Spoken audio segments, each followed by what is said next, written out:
Julle, ons pak vandag my kas reg, of begin ten minste daarmee.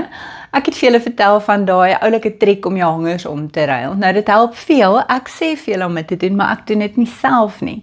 So ek nooi jou in om saam met my te begin en ek hoop ek inspireer jou.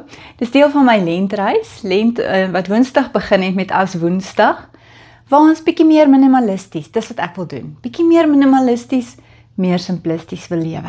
So, wat ek nou gaan doen is, ek gaan my kas oopmaak, en ek wil vir jou my kas wys, so jy mag dit asseblief nie oordeel nie. Weet julle, so ons begin met my somerkas. Ek het nie veel goed in 'n wintertas nie, so is redelik lang toppies en kort toppies, maar wat jy moet doen is, wat ek gesê het, is ons gaan letterlik elke hanger omdraai.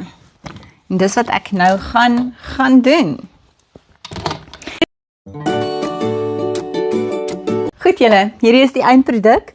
Die onderste deel van my kas se hangers wys almal in die verkeerde rigting. Die bedoeling is dat na 40 dae moes ek deur hierdie onderste deel gewerk het. Elke ding wat ek wel dra, soos hierdie truitjie dra ek baie, sy hanger kan in die regte rigting wys. Hy kan bly. Dit is deel van my lentreis.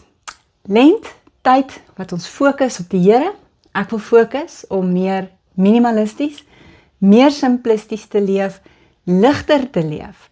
Ek nooi jou uit, wat ook al jy gaan doen, jy gaan dalk heeltemal iets anders doen, om jou fokus op die Here te rig in hierdie tyd van lent. Maar die van julle wat dalk lus het om saam met my op hierdie reis te gaan, ek wil hoor hoe vorder jy, en of jy ten minste een deel van jou kasse hangers omgedraai het.